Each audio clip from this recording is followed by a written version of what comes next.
qu'il m'accorde encore la grâce de me présenter devant vous, de tenir ce micro et de donner ce message.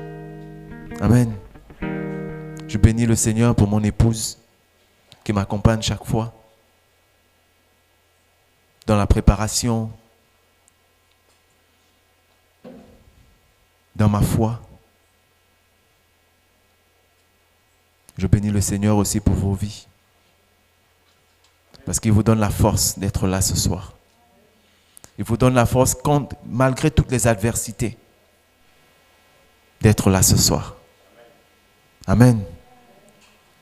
Nous allons prier le Seigneur pour la parole que nous allons entendre encore ce soir. Père éternel, nous te bénissons, nous te rendons grâce. Nous remettons encore cette parole entre tes mains, Seigneur, afin que par ton sang, par ta puissance, par ton Saint-Esprit, tu nous permettes de recevoir, Seigneur, de recevoir ta puissance au travers de cette parole. Tu nous permets, Père éternel, au nom de Jésus-Christ, de pouvoir être guéris, de pouvoir être remplis ce soir, Seigneur, par ta parole. Car ta parole est puissante et elle accomplit chaque jour, Seigneur, des miracles. Ta parole est puissante, Père éternel, et elle nous donne encore chaque jour la force de tenir, de regarder toujours à toi. Nous te bénissons encore, Père éternel. Ce soir, nous te demandons le discernement, afin d'entendre, afin de comprendre cette parole, Père éternel. Afin que cette parole, Seigneur, nous puissions véritablement discerner ce que tu as réservé pour chacun de nous. Nous avons besoin de toi, Dieu Tout-Puissant. Manifeste-toi encore ce soir dans nos vies. Ouvre nos yeux et nos oreilles, afin que nous puissions entendre ta voix, non pas la voix d'un homme, mais ta voix ce soir. Remplis-nous de ta présence par ton Saint-Esprit. Donne-nous la capacité ce soir de pouvoir retenir, de pouvoir appliquer, de pouvoir avoir les yeux fixés sur toi. Quelles que soient les distractions, quelles que soient les pensées, Seigneur. Mais de rester fixé sur toi, de rester centré sur toi. Nous comptons que sur toi ce soir, non pas sur un homme. Parce que les hommes peuvent nous tromper, Seigneur. Mais toi, tu restes le même. Et ce soir, Père éternel, nous voulons entendre uniquement ta voix. Que ton Saint-Esprit se répande encore dans les cœurs ce soir. Que ta puissance vienne encore toucher nos cœurs, vienne encore toucher nos âmes, vienne encore toucher nos vies. Que nous soyons totalement restaurés. Alléluia. Nous bénissons encore le Seigneur, parce qu'il est bon d'être loué. Amen. Donc ce soir, nous nous retrouvons encore, comme chaque mercredi, pour nos mercredis de victoire. Parce que comme on a coutume de le dire, on ne vient pas chercher la victoire, parce que cette victoire, on l'a déjà en nous. Par Jésus-Christ qui a payé le prix sur la croix de Golgotha. Amen. Ce soir, le thème que nous aurons n'est que la suite de ce que nous avons eu le dernier mercredi que j'ai prêché. Avec Dieu, la fin de ton histoire sera glorieuse. Amen. Avec Dieu, la fin de ton histoire sera glorieuse. Je ferai rapidement un résumé et revenir au point que nous n'avons pas vu dans le comment. Donc nous savons que plusieurs parmi nous, nous traversons des situations et nous vivons des épreuves difficiles. Souvent quand nous commençons ou nous entreprenons des choses, nous nous disons que ces choses n'arriveront pas à la fin. Et si elles arrivent, est-ce que nous aurons la victoire? Est-ce que ces choses réussiront comme on veut? Amen. Et parce que les situations sont difficiles, parce qu'elles se compliquent, parce qu'elles s'endurcissent, nous remplissons nos cœurs de crainte, de doute et de beaucoup de mauvaises pensées, beaucoup de mauvais sentiments, au point parfois même de croire même ce qui n'est même pas croyable, au point parfois même d'imaginer des choses parfois que nous avons regardées à la télévision, ou bien des choses que nous avons entendues d'autres personnes. On se dit ce qui est arrivé à l'autre nous arrivera forcément. Quand on commence quelque chose, quand on n'a pas un esprit positif, quand on n'a pas le Saint-Esprit dedans de nous, où on ne croit pas réellement en Dieu, où on a cette foi-là qui bouge à chaque instant, on se dit là, ce qu'on commence et avec les avis de nos frères, des personnes qui sont à côté de nous, on se dit que ce qu'on commence sera un échec demain. Et parfois, on fait ces choses parfois avec négligence. Amen. Parfois, nous ne mettons pas vraiment ce qu'il faut mettre pour que la chose réussisse. Parce qu'on pense que ce qui est arrivé à l'autre nous arrivera aussi. Amen. Et comme je disais, il y avait une question à se poser quand nous traversons des situations difficiles. Une question qui n'est pas facile, mais qui est nécessaire. La question était de savoir si le fait de traverser ces situations ou ces épreuves était nécessaire pour nos vies. Si le fait que nous traversons les situations aussi difficiles dans nos vies, les épreuves aussi difficiles dans nos vies, si c'était vraiment nécessaire pour nous, si Dieu ne pouvait pas faire autrement. Amen. Si au lieu de traverser ces moments difficiles, Dieu permettait à ce qu'on arrive directement à la victoire. Parce qu'on dit nous sommes déjà dans la victoire. Donc pourquoi combattre encore? Pourquoi traverser encore des situations difficiles dans nos vies? C'est une question souvent à se poser quand on traverse ces moments-là. Pourquoi? Et je pense que beaucoup de personnes se sont posées ces questions. Pourquoi moi? Pourquoi je dois toujours traverser ces moments? Amen. Mais souvent, quand on se pose cette question, on se dit parfois qu'on est bouffé, on se dit parfois que nous sommes des ratés, et on s'invente tellement, on s'imagine tellement de choses dans nos têtes, dans nos pensées. Le verset que nous avons lu était dans le livre de Luc 24-26 qui nous disait: ne fallait-il pas que Christ souffrit ces choses et qu'il entra dans sa gloire? Ne fallait-il pas que Christ souffrit ces choses et qu'il entra dans sa gloire? Le psaume 60, le verset 12 nous dit: avec Dieu, nous ferons des exploits. Il écrasera nos ennemis. Amen. La vie nous enseigne que très souvent, les choses que nous obtenons très facilement ne sont pas très souvent considérées. Et ça, Dieu le sait. Amen. Quand nous obtenons des choses très facilement, il est difficile pour nous de mettre de la considération dans ces choses. Il est difficile pour nous de mettre de l'importance même dans la chose que nous avons obtenue. Parce qu'on se dit que cette chose a été tellement facile à voir que certainement, on pourrait encore avoir plus.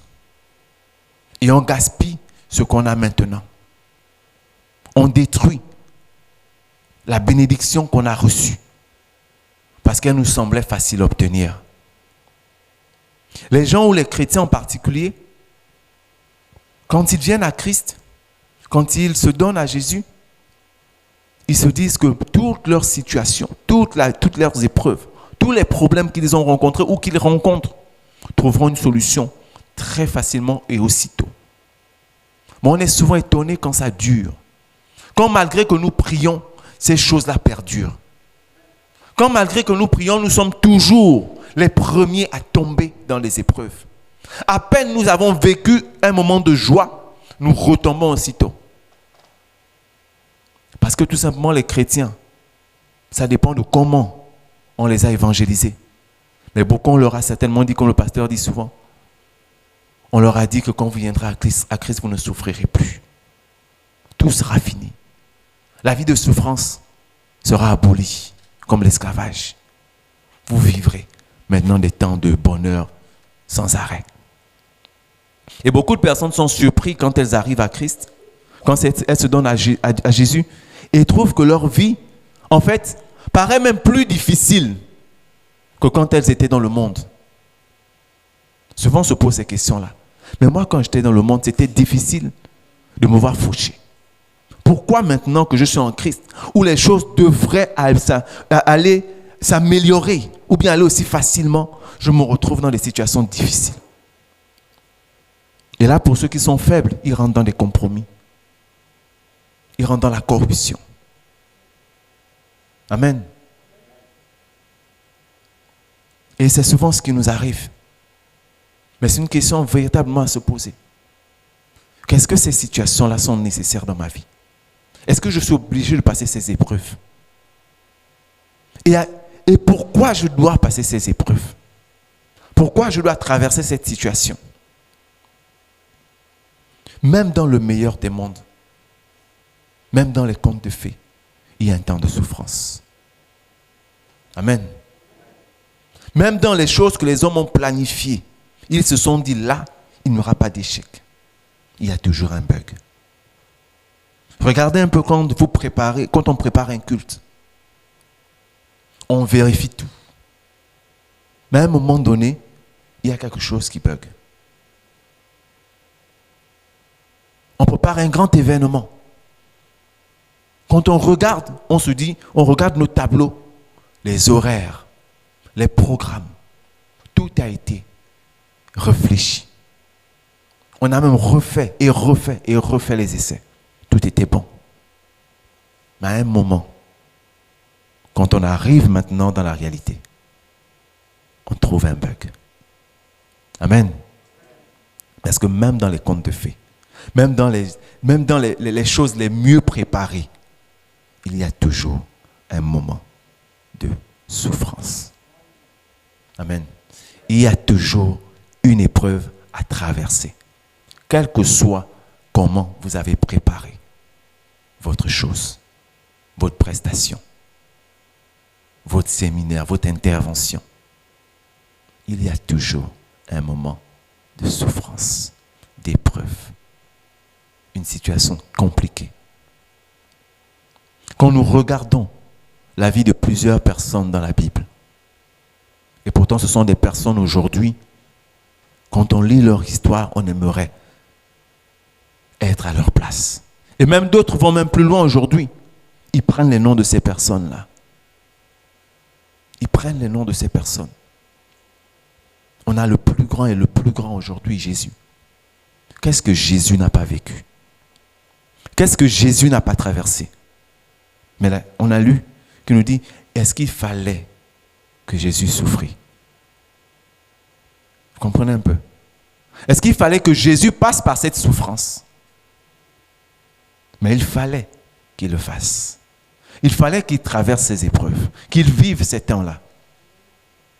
Vous savez, aujourd'hui, on peut se dire, mais quand on lit la Bible, mais tout était beau. Ce n'était pas aussi compliqué que nous aujourd'hui. Mais est-ce que vous pouvez vous imaginer Jésus dans le désert? Est-ce qu'on peut s'imaginer Jésus dans le désert, 40 jours et 40 nuits, sans boire, sans manger? Dans le désert, il n'y a rien. Il ne peut pas avoir de compromis. Et il se retrouve face à son ennemi, face to face. Combien de personnes se sont retrouvées dans une situation, dans des épreuves, et se retrouvent devant une personne qui peut leur faire sortir de cette situation aussi facilement, qui présente même et avoir la capacité et avoir la force de Jésus. Combien? Combien parmi nous nous trouverons devant la tentation où on nous présente ce qu'à l'instant même où vous êtes là, votre vie peut changer. Vous êtes entré ici avec un problème, mais vous ressortez avec des solutions même pour d'autres. Amen. Mais Jésus est passé aussi par des épreuves. Qu'est-ce que Jésus n'a pas subi? Il a subi l'humiliation. Il a subi la torture. Il a subi les injures. Il a même subi la mort. Et on va même jusqu'au-delà, au-delà de la mort même physique. Qu'est-ce que Jésus n'a pas subi? Amen. Quand on regarde l'histoire de David, dans 1 Samuel, on voit comment même David, dans sa propre famille, au moment où Dieu avait choisi de oindre quelqu'un dans la famille de David, le propre père de David oublie qu'il a un dernier fils. Et beaucoup de personnes dans leur famille, ou même dans les lieux dans lesquels ils travaillent, sont oubliés quand il faut satisfaire quelqu'un, quand il faut bénir quelqu'un. Beaucoup sont oubliés. David a été oublié par son propre père. Parce que son père ne pensait pas que David où il était là, que Dieu pouvait regarder et oindre David. Parce qu'il avait des garçons plus costauds, plus robustes, qui avaient l'apparence des personnes que Dieu pouvait bénir. Mais quand on voyait le petit David, ce n'était pas possible que Dieu bénisse ce gringalet, ce petit garçon. Ce garçon qui est là juste pour garder les brebis. Quand on te regarde dans ta famille, quand tu regardes ton histoire, quand tu te regardes, tu te dis non, en fait, la façon dont on me regarde, c'est que ma vie ne sert à rien. Je suis né pour venir accompagner les gens dans ma famille. Je suis né toujours pour être celui qu'on envoie. Je n'ai aucune considération. Parce qu'on voit bien que David n'avait pas de considération. Parce que quand on considère quelqu'un, on ne l'oublie pas. Quand il y a de grandes choses. Quand il y a de grands événements. Et beaucoup ici sont oubliés. Beaucoup dans leur vie ont été oubliés. On les a mis à côté. Que cette personne-là n'amènera jamais rien. Elle ne fera jamais rien. Il ne sera jamais rien. Il ne pourra jamais rien produire de sa vie. Il est juste bon à mettre à côté. Il est juste bon à nettoyer les assiettes, à nettoyer la maison, à vider les ordures. Mais quand il faut maintenant parler de grandes choses, il faut le mettre à côté. Il n'a rien à dire. Que tu sois le plus petit comme David, que tu sois l'aîné dans ta famille. Quand on ne te considère pas, on te met à côté, quel que soit l'âge que tu as. Amen. On va même plus loin que David, celui qui était béni par Dieu, se retrouve dans une situation où Dieu a béni David. Dieu a même dit à David que ce lieu-là, l'endroit où je te place là à côté du roi, c'est là où tu vas sortir. Et beaucoup sont comme ça. Ils ont reçu les prophéties de Dieu. Ils ont reçu les promesses de Dieu. Dieu leur a dit, ce travail-là, c'est ton travail. C'est dans ce travail-là que je vais te bénir. Mais pourtant, la personne voit que c'est même là où Dieu a décidé de bénir qu'elle souffre. Qu'elle est attaquée. Et on commence à douter. David était attaqué où Dieu l'avait positionné. David était obligé d'errer dans des villes pour fuir la personne dont Dieu avait mis à côté de lui, le roi. Parce que le roi voulait le tuer. Beaucoup sont comme ça. Vous gênez là où vous êtes. Parce que Dieu vous a béni. Quand la personne qui est au-dessus de toi te voit, elle voit la lumière.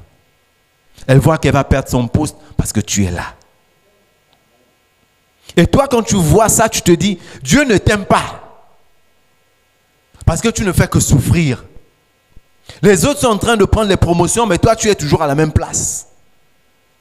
Les autres sont en train de grandir, mais toi, tu ne changes pas. Tu ne vois pas ce que Dieu voit. Amen. David aurait pu se dire la même chose. David aurait pu dire, mais pourquoi Dieu m'envoie dans un lieu où je vais venir me faire tuer? Mon frère, ma soeur, Dieu sait où il t'envoie. Amen. On a l'histoire de Joseph. Encore une histoire de famille. Joseph a été vendu par ses propres frères. Parce qu'il avait la grâce d'avoir des songes.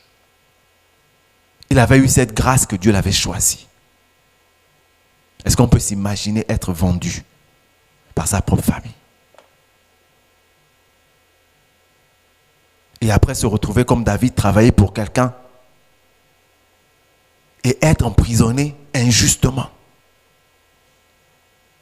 Quand on regarde ces histoires, si on essaye de lire véritablement la Bible, on va voir le nombre d'années que ces personnes l'ont mis, le nombre la durée de leur souffrance. Elle n'est pas comparable à la nôtre. Quand on voit la durée de la souffrance de ces personnes-là, elle n'est pas comparable. Parce que peut-être nous, ça fait peut-être 1 an que tu as perdu ton emploi. Ça fait peut-être depuis un an que tu cherches à avoir un examen. Depuis un an que tu cherches à avoir une promotion. C'est vrai, pour d'autres, ça fait des années qu'elles cherchent à avoir des enfants, qu'elles cherchent à avoir un mari, qu'elles cherchent à avoir un mari ou un mariage, ou la santé. Mais ça n'arrive pas. Mais comme ces personnes-là, Dieu est au contrôle. Comme ces personnes-là, Dieu agit toujours. On se souvient encore d'une personne, de Job. On se souvient de Job parce que cette histoire est tellement bonne, tellement belle. Parce que vous voyez la différence avec les autres, c'est qu'on voit directement l'accomplissement. On voit directement les épreuves. Mais avec Job, il y a une particularité, c'est qu'on voit l'ennemi qui parle avec Dieu. On voit en fait l'origine même du problème avec Job. On voit que l'ennemi est jaloux de Job. Jaloux qu'il y ait un homme qui craint véritablement Dieu. Et qui va vers Dieu pour dire, mais cet homme-là, s'il est avec toi comme ça, mais c'est parce que tu l'as béni. Comment quelqu'un de béni peut te haïr? Mais c'est peut-être la même chose que l'ennemi dit sur ta vie. C'est la même chose. C'est la même chose que l'ennemi disait sur la vie de David. C'est la même chose qu'il disait sur la vie de Joseph. Et bien d'autres encore. Que cette personne-là, c'est parce que tu as le regard sur elle, qu'elle est là toujours avec toi. Mais si tu t'écartes d'elle, tu vas voir comment elle va te haïr, comment elle va te renier. Mais comme Job, Dieu dit à l'ennemi, prends tout, fais tout, mais ne touche pas à sa vie. Parce que ta vie est importante pour Dieu. Dieu permet la situation parce qu'il veut t'emmener vers une autre dimension. Amen. Quelle que soit l'étape ou l'épreuve que tu traverses aujourd'hui, Dieu ne te mettra jamais dans une épreuve qui va te détruire. Voici pourquoi Dieu dit à l'ennemi, tu peux toucher à tout sauf à sa vie. Parce que s'il touche à la vie de Job, mais comment Dieu connaîtrait que Job avait un cœur disposé pour lui? Donc Dieu ne permettra jamais que quelle que soit la dimension de tes épreuves, que ta vie soit touchée. Dieu ne permettra jamais que nos vies soient touchées, quelle que soit la durée de nos épreuves. Job, on avait tout enlevé. On n'a pas seulement enlevé les biens matériels, on a aussi enlevé ses enfants. On a aussi enlevé son estime personnelle. On a aussi enlevé sa santé pour l'empêcher de louer Dieu. Et même ses amis, même sa propre femme, lui a demandé de renier Dieu pour se laisser corrompre. Parce que s'il renie Dieu, bon, il pourra maintenant aller vers d'autres personnes, vers d'autres dieux. Amen. Mais à la fin de toutes ces histoires, nous voyons comment Dieu a élevé ces personnes-là. Leur histoire, comment elle a fini glorieuse. Amen. Dieu sait ce dont nous avons besoin et ce qui est vraiment nécessaire pour nous. Il est prêt et disposé à nous donner ce qui pourrait nous faire plaisir, mais comme il le sait aussi, comme il sait aussi que l'homme ne considère pas ce qui vient rapidement, alors Dieu ne te donnera jamais ce qui va te détruire. Amen. Dieu ne te donnera jamais ce qui va te détruire. Dieu aurait pu donner la royauté à David en un temps record. C'était rien pour lui. Il aurait pu oindre David et empêcher même que David puisse vivre tout ce qu'il a vécu. Mais Dieu savait qu'au bout de ça, David serait formé. Dieu savait qu'au bout de ces épreuves, Joseph deviendrait quelqu'un de grand. Et par lui, Dieu sauverait beaucoup de vies. Donc Dieu a attendu. Dieu te fait passer parfois des épreuves pour qu'au moment où il te bénisse, tu sois armé, tu sois prêt. Que sa bénédiction ne devienne pas une malédiction pour toi. pose-toi réellement la question, est-ce qu'il est nécessaire pour toi de traverser ces épreuves? Est-ce qu'il était nécessaire au peuple d'Israël de traverser la mer Rouge? On voyait des eaux de gauche à droite. Mais ce n'était pas certainement lisse. Il y avait certainement des rochers, des petites montagnes. Mais il fallait les gravir et arriver jusqu'au bout et être délivré. Mais il fallait qu'il passe par là. Il fallait que Jésus passe par le désert. Il fallait que Jésus passe par le chemin de la croix. Il fallait que tous ces hommes la subissent. Habakkuk 2:3 nous dit, « Car c'est une prophétie dont le temps est déjà fixé. Elle marche vers son terme et elle ne mentira pas. Et elle ne mentira pas. Si elle tarde, attends-la, car elle s'accomplira certainement. » Amen. Une des raisons qui fait perdurer les épreuves dans la vie des hommes, les épreuves dans nos vies, les épreuves dans la vie des chrétiens en particulier, comme je l'ai dit en haut, c'est le manque de considération. Le manque de considération des choses que Dieu nous donne. Amen. Parce que nous pensons que comme la chose a été obtenue facilement, alors ce n'est pas sûr qu'elle vient de Dieu. Amen. C'est que même si elle venait de Dieu, ça voudrait dire qu'il suffit que je prie encore un peu, que je jeûne encore un peu, j'obtiendrai encore peut-être plus. Amen. On ne considère pas ce qui est facile à obtenir. Un enfant ne va jamais considérer quelque chose que ses parents lui donnent tous les jours. Parce que pour lui, d'ici, ils m'ont donné ça aujourd'hui, je vais dépenser, ils vont me donner encore demain. Puisqu'ils achètent tous les jours de nouvelles paires de chaussures, pour moi, je vais détruire celles-là. Et puis, demain, je vais encore venir dire à maman, maman, je n'ai plus de chaussures. Elle va encore acheter. Et tout le temps, il va laisser ses chaussures dehors. Quand il pleut, ça se mouille, ça se gaspille. Parce qu'il a des parents bonbons. Donc, il ne considère pas ce que Dieu lui donne. Le manque de considération dans les bénédictions que Dieu fait dans nos vies. Amen. On ne considère pas ce que Dieu a mis en nous, le talent qu'il a mis en nous. On se dit, c'est de nos propres, on est tellement fort qu'à n'importe quel moment pour reproduire,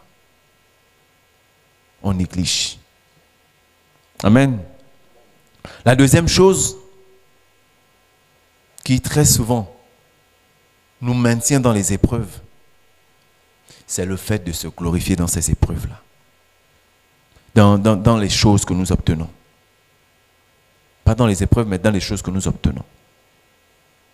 Quand Dieu nous bénit, on oublie que la bénédiction vient de Dieu. Et on croit que la bénédiction vient de nous-mêmes. Qu'en fait, on a reçu ces choses parce qu'on avait les capacités de les recevoir.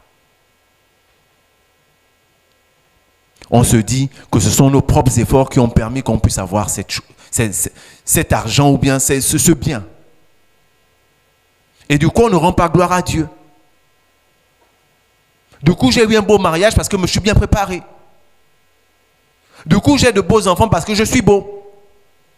Mes enfants ne sont pas malades parce qu'en fait, depuis longtemps, mes arrière-parents m'avaient déjà blindé. Et du coup, on ne pense pas que c'est Dieu. Dieu n'a rien à voir là-dedans. Dieu n'a rien à voir. Si mes enfants ont fait de bonnes études, c'est parce que j'ai préparé leurs études depuis le départ. J'avais déjà préparé des comptes en banque, j'avais déjà préparé des écoles. Et on a oublié Dieu. On a une promotion aujourd'hui, ce n'est pas Dieu. C'est parce que je travaille bien. On est guéri aujourd'hui, ce n'est pas Dieu. C'est parce qu'on m'a emmené chez une personne là. C'est lui qui a fait le truc. On oublie de donner la gloire à Dieu. Amen. Une chose encore, c'est la foi, le manque de foi. Amen. Souvent, quand nous voyons les choses prendre du temps, quand nous voyons les situations difficiles perdurer, on commence à douter de Dieu. On prie. On voit que ça n'arrive pas. Là, je mets d'abord Dieu à côté. On commence à manquer l'église. On commence à manquer les programmes. On n'est plus régulier. On n'est plus assidu. On commence à penser parce qu'il y a une collègue qui nous a dit, en fait, je me rappelle, il y a un homme de Dieu qui a délivré ma sœur comme ça. Donc ce qu'on faisait là, on a laissé. On est allé ailleurs. J'ai un fétichiste qui s'est transformé en pasteur. On commence à prendre des potions, on met sous le lit. On commence à prendre des petits trucs, les petites boîtes, on va déposer au bureau. On commence à prendre des stylos pour l'examen. Le manque de foi. On commence à douter de Dieu. Amen. On commence à laisser l'ennemi prendre au fur et à mesure la place dans nos cœurs. Parce que nos foi deviennent comme des girouettes. Où le vent va, c'est où l'autre foi s'y va. Quand c'est pas bon, notre foi diminue. Quand Dieu fait un peu, on commence, ah oui Seigneur, tu es bon. Mais dès que ça baisse un peu, on commence à regarder un peu le pasteur bizarrement. C'est plus bon. Beaucoup de chrétiens sont comme ça. Beaucoup parmi nous sommes comme ça. Le manque de foi. Nos foi dépendent de ce que Dieu fait pour nous. Si Dieu fait beaucoup, nos foi augmentent. Si Dieu fait un peu, nos foi aussi diminuent. C'est comme ça, la foi de beaucoup de chrétiens. Et voici pourquoi nous sommes toujours là. Comme le peuple d'Israël, on peut voir pendant 40 ans. Quand Dieu faisait, oh Abraham, Moïse. Mais quand Dieu ne fait pas, ils sont les premiers à insulter Dieu. Ils sont les premiers à insulter Moïse. Quand Dieu fait, quand Dieu donne la manne, ils sont contents. Mais contents pour un jour. Après cette manne-là, ils vont dire, on est habitués. Est-ce que Dieu ne peut pas faire plus? Peuple ingrat. On a aussi le manque d'engagement dans les promesses que nous faisons à Dieu. Nous parlons trop vite. Quand on veut là, on promet trop et on donne moins ou on ne donne même pas. Si tu essaies de regarder, moi-même je suis même dedans, si tu essaies de regarder la liste de tout ce que tu as promis à Dieu, Seigneur, quand j'aurai, les 10% là, que tu dois prendre à chaque fois là, mon frère, tu n'as peut-être donné que 10% pour tous les 10 projets que tu as eus. Tu n'as rien donné à Dieu. Tu n'as pas tenu à l'engagement que tu as pris. Tu as promis de servir Dieu. Tu as promis de balayer l'église. Tu as promis d'être toujours là. Mais tu n'es jamais là. Quand Dieu t'a béni, tu as dit au Seigneur, Père, permets-moi d'abord d'aller faire telle chose par rapport à la bénédiction que tu m'as donnée. Quand je vais bien sécuriser, je vais venir. Mais tu oublies que c'est Dieu qui t'a donné. S'il t'a donné ce qu'il sait, comment il va sécuriser ça. Mais qu'est-ce qu'on fait? On prend le temps qui était à Dieu. On met ce temps-là dans autre chose. On prend ce qu'on avait promis à Dieu et on met ça dans un autre projet. Et on attend que ça puisse produire. Amen. On s'engage vite, mais on fait moins. On promet trop, mais on ne fait rien. Amen. Dieu sait ce dont nous avons besoin.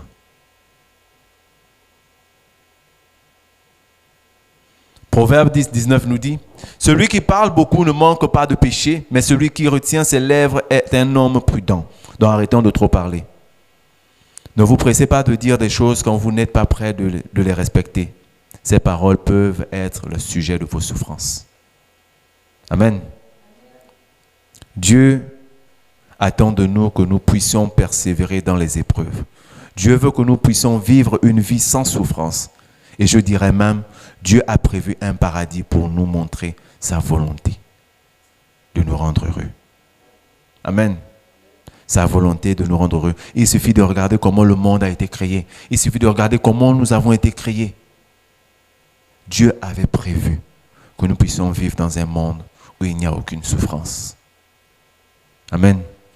Romains 8, 18 nous dit, « J'estime que les souffrances du temps présent ne sauraient être comparées à la gloire à venir qui sera révélée pour nous.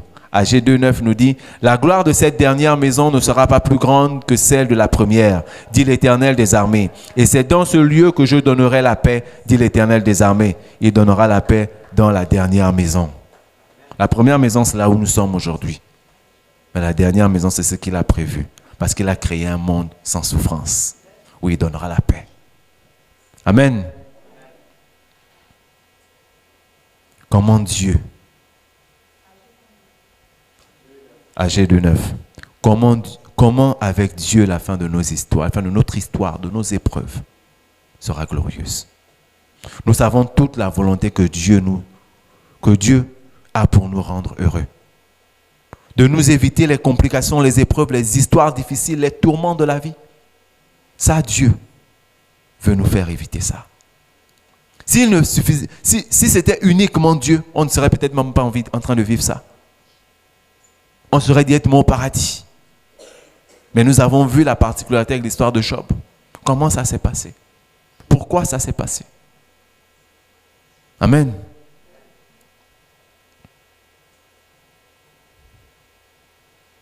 Nous avons vu plusieurs personnages, plusieurs personnes dans la Bible qui ont vécu, peut-être même plus que ce que nous vivons aujourd'hui, qui ont vécu des moments difficiles, mais que Dieu a sorti de la souffrance. Mais qu'est-ce que ces personnes-là avaient de plus que nous aujourd'hui?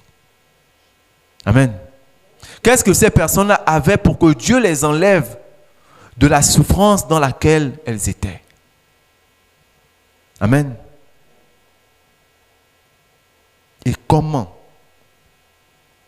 nous pouvons faire pour que notre histoire, ou que les histoires, les situations que nous traversons, puissent être glorieuses?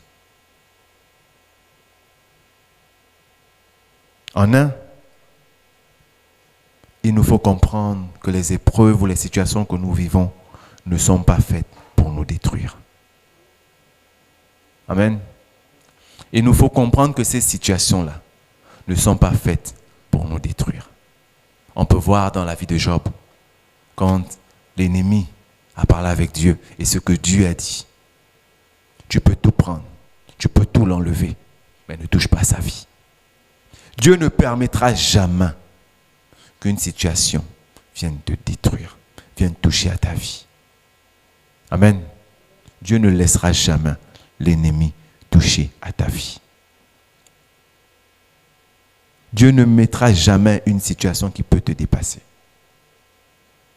Parce que quand une situation se place dans ta vie, Dieu a déjà trouvé la solution. Amen. 1 Pierre 6:7 nous dit, « C'est là ce qui fait votre joie. Quoique maintenant, puisqu'il le faut, vous soyez attristés pour un peu de temps par diverses épreuves. » C'est là ce qui fait votre joie. Quoique maintenant, puisqu'il le faut, vous soyez attristés pour un peu de temps par diverses épreuves. Vous soyez attristés un peu de temps. Il est nécessaire de passer un temps de souffrance pour mieux considérer les choses que Dieu nous donne. Pour mieux considérer la vie même que Dieu nous donne chaque matin. Parce que même d'autres personnes ne considèrent même pas véritablement leur vie. À plus forte raison, les choses que Dieu donne. Parce qu'ils se disent que là, cette vie qu'ils ont là, en fait, c'est parce qu'ils étaient en bonne santé. Amen.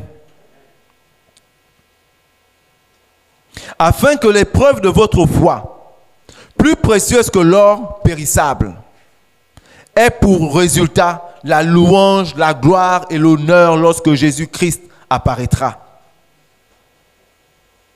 Amen. 1 Pierre 6, 7. En 2, il faut apprendre à consulter Dieu à chaque instant, durant cette période, et lui rendre toute la gloire. Il faut apprendre à consulter Dieu. Il faut apprendre à prier Dieu, même dans ces moments difficiles. Même dans ces épreuves.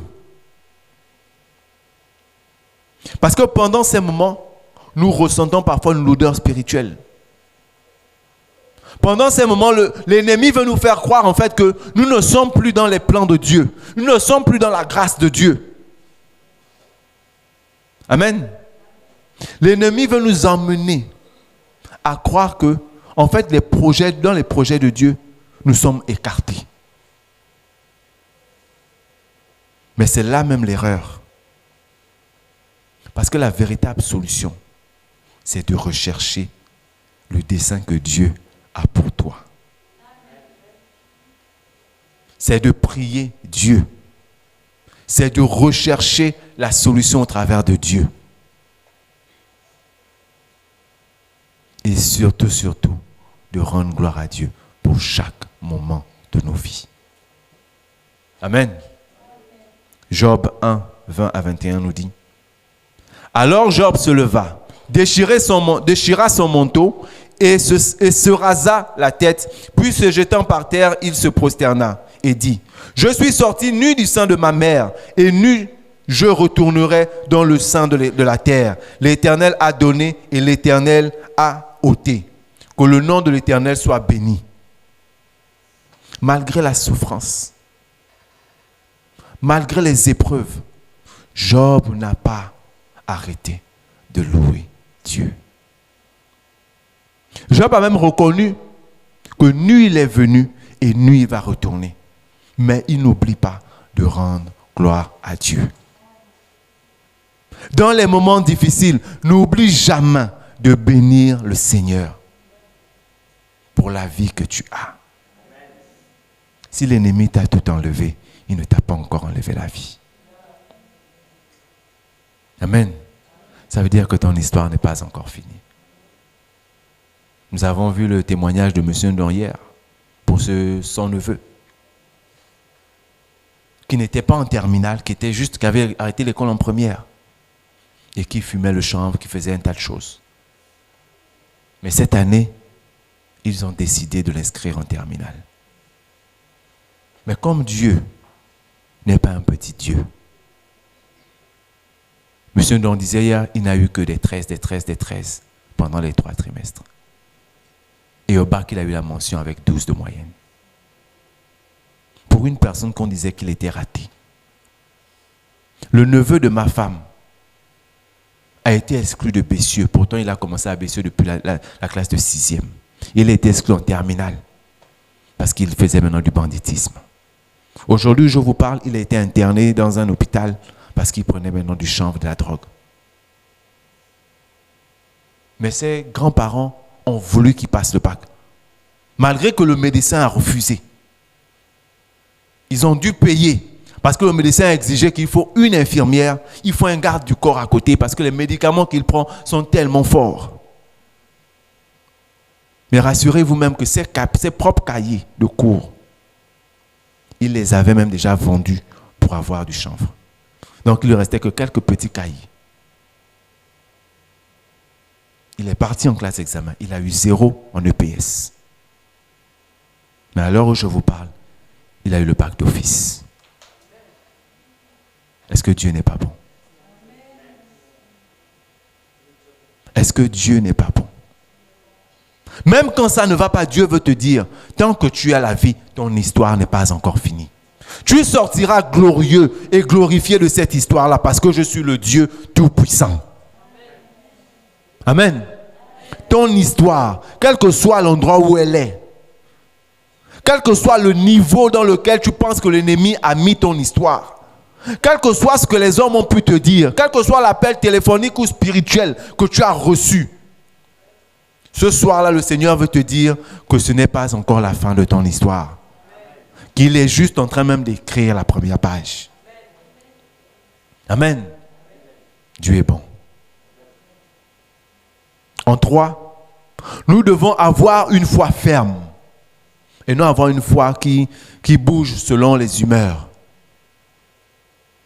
Notre foi ne doit pas dépendre de ce que Dieu fait ou non dans nos vies.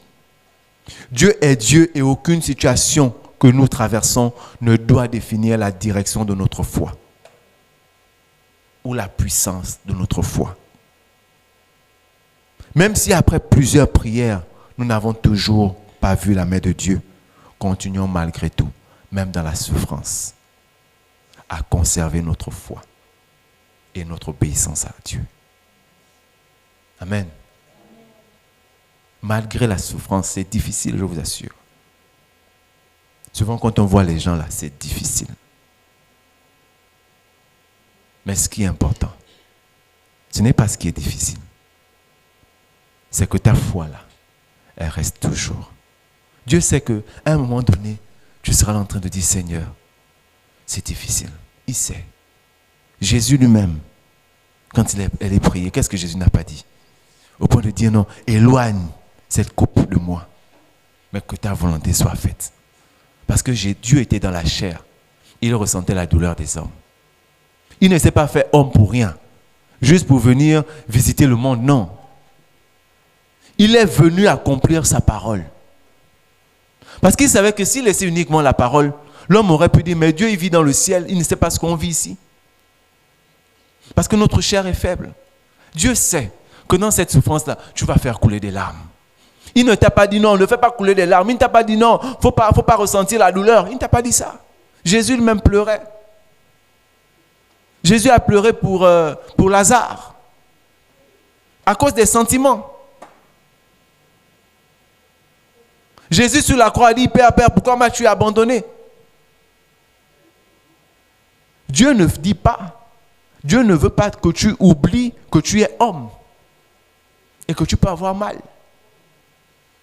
Mais il veut que malgré la souffrance que tu ressens au-dedans de toi, tu gardes le cap. Tu aies toujours la capacité. Jésus avait faim dans le désert. L'ennemi aurait pu transformer les cailloux comme il disait, bien que ce soit un menteur. Mais il aurait pu transformer et donner à manger. Mais Jésus a eu quoi? Il a eu les yeux fixés sur son objectif, sur son but. C'est ce que Dieu veut de toi. Dieu veut que tu restes fixé sur son but. Parce qu'il sait le plan qu'il a fait pour toi. Il sait les projets qu'il a fait pour toi. Amen. En 4, ne nous pressons pas de parler. Comme j'ai dit, ne nous pressons pas de parler. Tu peux demander à Dieu sans faire de grosses promesses. Même regardons, avant d'aller chez Dieu, regardons quand on va vers des personnes comme nous.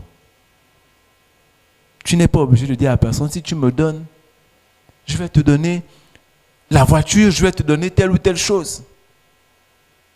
Mais toi-même, tu viens, tu dis non, si tu me donnes ça, je vais te donner.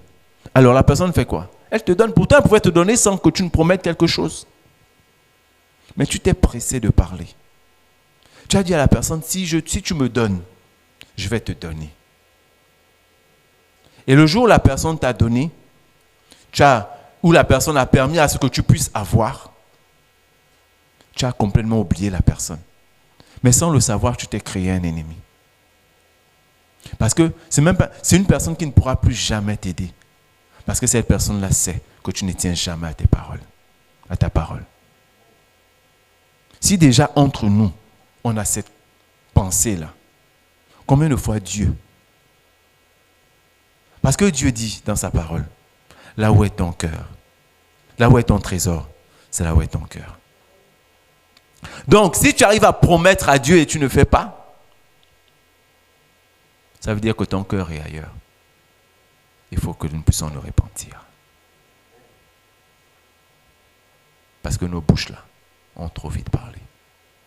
Le poids de la souffrance était tellement lourd qu'on s'est empressé de dire, papa, donne-moi. Je vais te donner même la moitié. Je vais donner à l'église tant. Je vais construire. Je vais faire la peinture. Je vais acheter les chaises. Je vais acheter des instruments. Je vais. Une montagne de je vais qui au finish est devenue un terrain plat. Parce que tu n'as jamais rien fait. Amen. Que le Seigneur nous bénisse. Il faudrait que nous puissions nous repentir. Demande au Seigneur pardon. Amen. Demande au Seigneur pardon parce que tu as trop parlé. Demande au Seigneur pardon parce que ta foi est devenue comme un thermomètre selon la température de ce qu'il fait pour toi.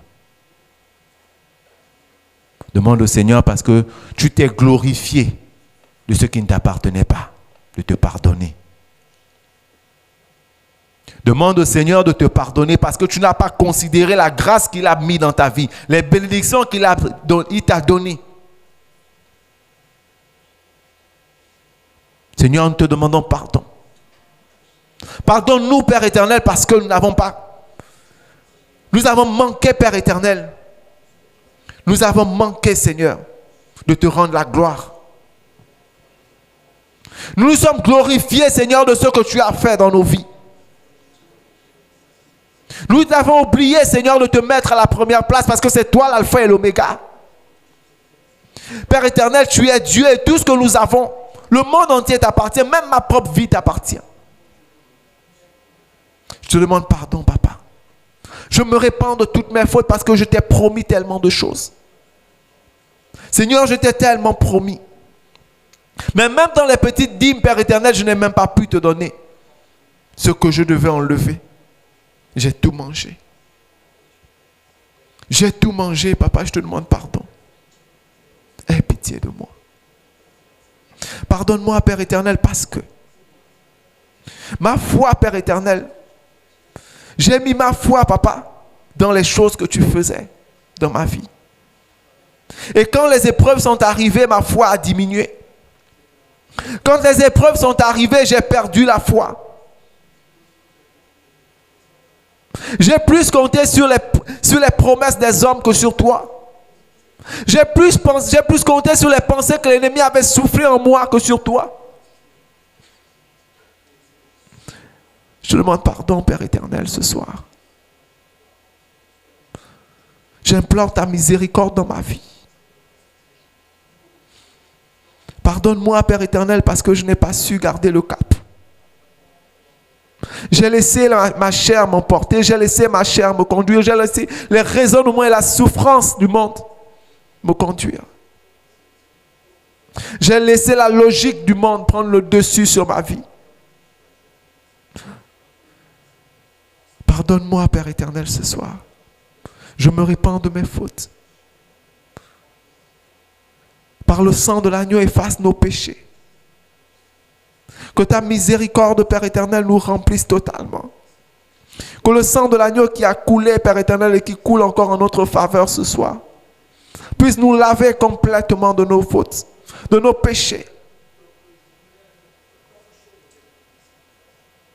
Seigneur, nous avons regardé ce que tu nous as donné et nous n'avons pas à considérer.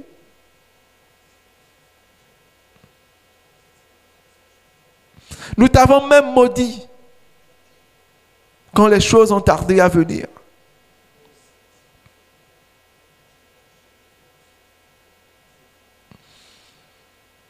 Pardonne-nous, Père éternel. Pardonne-nous, Père éternel. Aide-nous chaque jour. Aide-nous, Papa.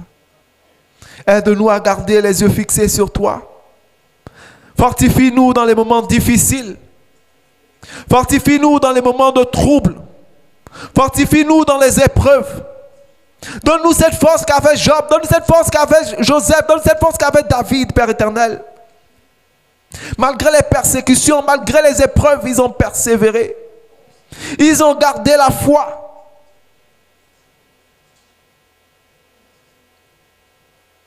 Ils ont gardé le regard fixé sur toi. Leur pensée centrée sur toi. Aide-nous, fortifie-nous maintenant, Père éternel.